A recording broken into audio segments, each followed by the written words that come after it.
So we are here with Bet365 and Paul Ince ahead of a very big Champions League final. Did you expect Inter Milan, your old club, to reach the final? Um, I don't know. It's a tough one because there's so many good teams in it. But they've got a history, obviously. I think the fact that obviously they won it in 2010, that's a long time ago since they've won it. Got beat by City a couple of years back, which obviously would have hurt. But in the league, they've been playing really, really well.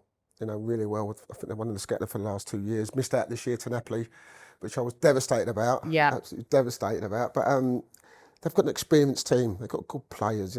Players who've experienced these big events. So did I expect them to get to the final? Not really. When they drew up against Barcelona, I thought, oh, this is going to be a test for them, And honestly, it was a classic game. Both games were classic games. You couldn't take your eyes off them, could you? But they're games you don't really associate with Inter because obviously they're more defensively pragmatic in the way they play. So to see that style of football and it's end to end, it was great for the viewers. But I'm not sure how they're going to approach it in Munich. But listen, I'm pleased that they're there. Obviously, I'd rather English clubs to be there, but they're not. But I'm glad that my team's there. Who for Inter has stood out? Is there one person that stood out for you this season, or is it just, like you say, a team effort of this being a really strong side? I just think as a team, collectively, there's no superstars. When you go back to PSG and you talk about Messi and Neymar and Mbappe, at Inter, there's no superstars. They're all just one team, under a great manager, Inzaghi. And I just think collectively they've got experience to go and win it. In the Champions League in general, it has been a crazy season. Apart from Inter, are there any other players that have stood out to you? I think Donnarumma's been the best player in the Champions League this year. I think he's the reason why PSG are in the final. I think the saves against Saka and especially one against Odegaard. It's not like he's small. He's 6'6". So to get down that low, I think he's been the main reason why PSG have got to where they are into the final. And also you've got obviously Dembele at PSG. I think who's under Enrique. I think he's a different player. There was reports about him last year wanting to leave. This year he's playing more centrally, and he looks a completely different player. So you can go through a lot of players. Declan Rice has been outstanding for Arsenal in the campaign. Not just his 2 goals against Real Madrid, but just the way he plays. And he probably want more of that. So yeah, there's been really some outstanding players. You obviously moved to Inter in the 1990s. What was that experience like? It was probably. First and foremost, I had 6 great years at Manchester United. Of course. We'll get on to them, don't worry. No, so it was always going to be a bit of a wrench to leave United. Yeah. Obviously, it wasn't my choice to go in the first place, but obviously once I decided, once I sat down with Inter, had the and it was always scary because I think it's different now because you see a lot of younger players go to Italy and Germany because it's easy to do that now because everyone speaks English. In the 90s, when I went to Italy, they all spoke Italian. So you had to learn the language. I'm thinking, I'm some thick school kid from Dagenham who never went to school. I've got to go to Italy now and start speaking Italian. So there's always that worry, the wife, and Thomas, the little one was only 2. But once I got there, it was the best, out of all the clubs, it was the best move I ever made. Really was. The style of football, just the passion of the fans, everything about it, the weather, the food, everything about it was just perfect. Yeah, you're selling it. No, it was honestly. Milan, we'll go tomorrow. I lived in Lake Como. All right, okay. Yeah, I live in Lake Como, I hear so it was about 40 minutes from Milan. But no, I think the fact that I had 2 great years there, and it was the best league in the world. When you think about Baresi and Maldini and Conte and I can go on, there's so many people, Roberto Carlos, and we had the best players in the world at that time. And even back in England, they were showing the Gazette on the Channel 4 show of James Richardson. So it was the best time to play in Italy, that's for sure. So I enjoyed that. Obviously a bit disappointed I came back so early, but I had some great memories out there. And you talk about, a lot of players now making the move and going to, Europe or other parts of the world.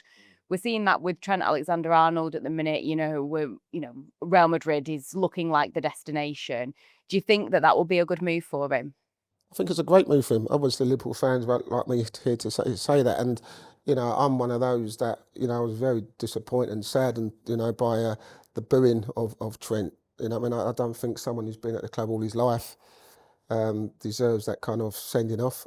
As a player, would that affect you? Because, like you say, someone like Trent, he's been there his whole life. He's won everything there is to win, and it's just a case of wanting a new experience. Yeah, I think you're absolutely spot on. I think when you're born and bred there, and it's your club, and you want to move on, you know what I mean?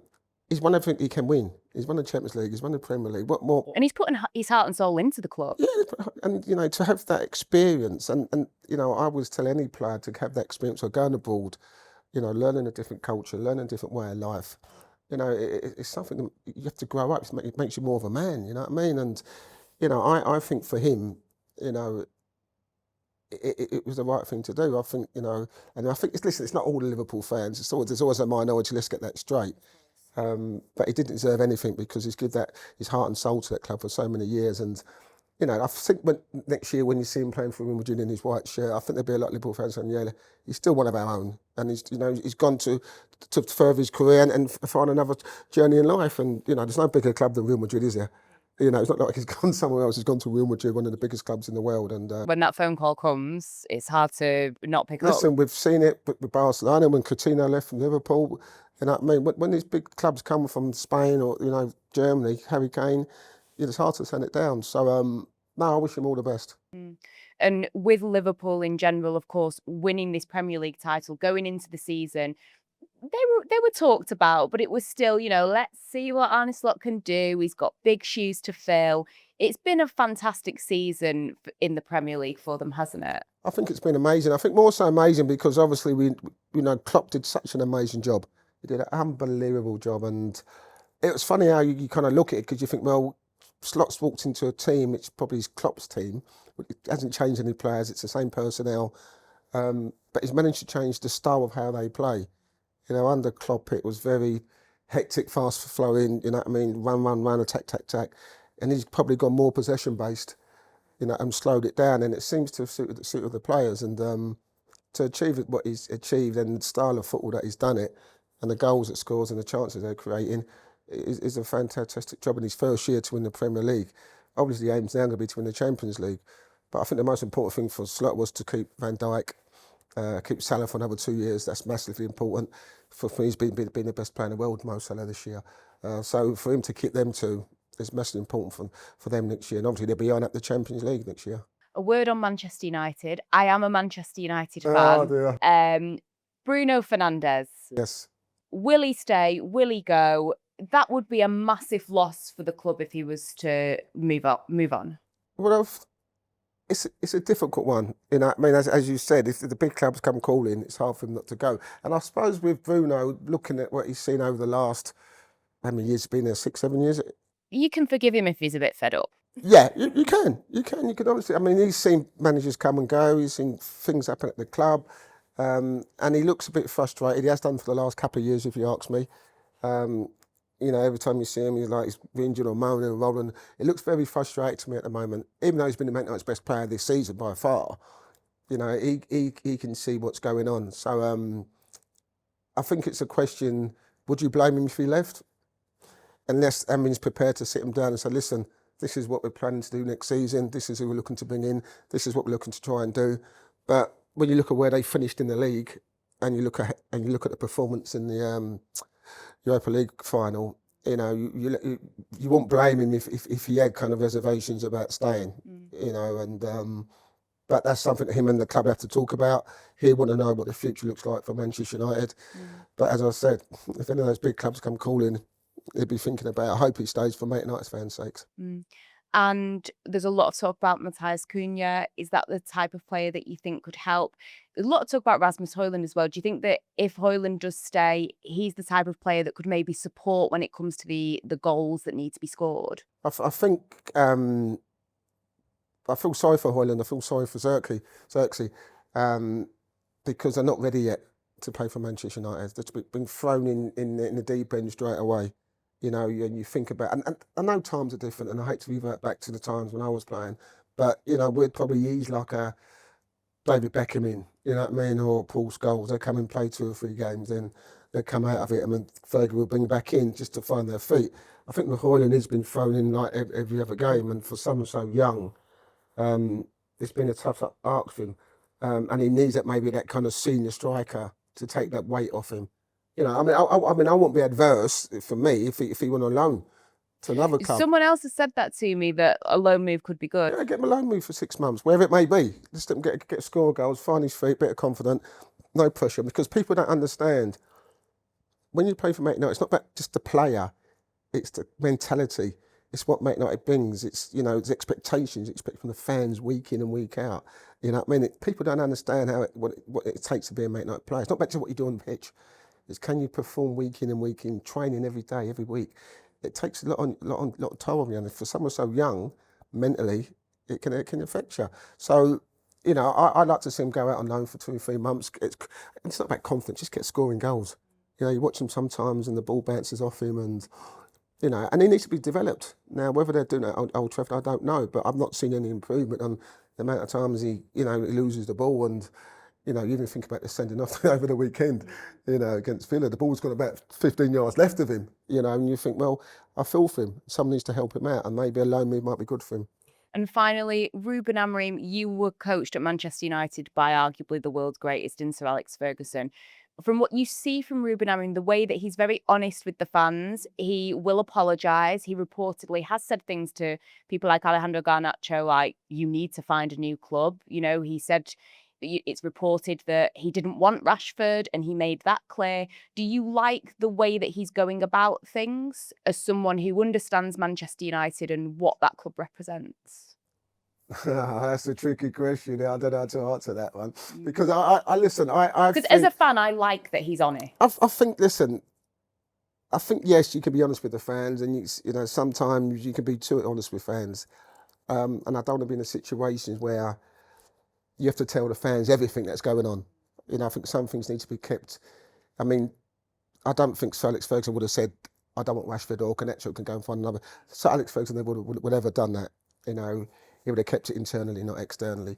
So I think sometimes when you're trying to be honest with the fans, I get that, but don't start saying what's going on internally in the football club. That stays between the club and the players, not the fans. The fans don't need to know that, in my honest opinion. But as the fans seem to like it, but his job is to produce winning football and winning teams. And I think, you know, Garnacho's played all season, and in terms of answer, he can find another club. You know, Shaw's not played all season, Mount's not played all season. They play in the Fire Cup final. You know, the guy they spent £50 million on, he doesn't even start in the cup final. You know, doesn't make changes to 70 plus minute. So there's questions out there that you've got to ask about him. So when you say to me he knows Manchester United, he doesn't know Manchester United. He knows the way he wants to play. Man United never played 3 at the back in the history of Man United. Chelsea have, and other teams that Ince do, but we've never played 3 at the back. You know, so you've got to play a team really that is Ten Hag's team. All those players worked under Ten Hag it was a 4-3-3 or 4-2-3-1. They never played 3 at the back. So you've got the same personnel trying to play a different system. Doesn't suit the players. Doesn't suit the players. You can see it. They don't like it. So sometimes you have to basically play the team that the players want to play in. If they want to play a 4-3-3, that's the way forward. But he seems adamant that he wants to play the way he wants to play, and that's the reason why Man United bought him, you know, from Portugal. That's the big question next year. And he says, well, listen, you know, when he gets his own players, well, with PSR, you've got to be careful how many players you can get. You know, you've got to sell players to bring players in. You know, so I think it's going to be a tell in the next 2 or 3 months where Man United are going to go forward in the next couple of years. I mean, I sat down maybe 6 years ago with talkSPORT and said it could take them 8-9 years for them to even challenge the top. We're now like 8-9 years on. They've gone for like 6 Another or 7 8-9 managers. and you think, like, where they finish in the league, and no, Tottenham, Man United shouldn't be finishing when they finished in the league. I don't care whether they're going for the cup final or not. I don't care. They might not be the greatest players, but they're very, very good players, and then a lot of money, and Man United spent a lot of money on them. So for them to finish, what, just 6, 7, was it something like that? that's disastrous. And they put all their eggs in one basket in the cup final, and the performance was terrible. So, you know, the jury's still out for me. I don't know what's going to happen. All I know is that, you know, we just hope and believe, like all the other Man United fans, that we're going to improve. But we've been saying it for the last 7-8 years.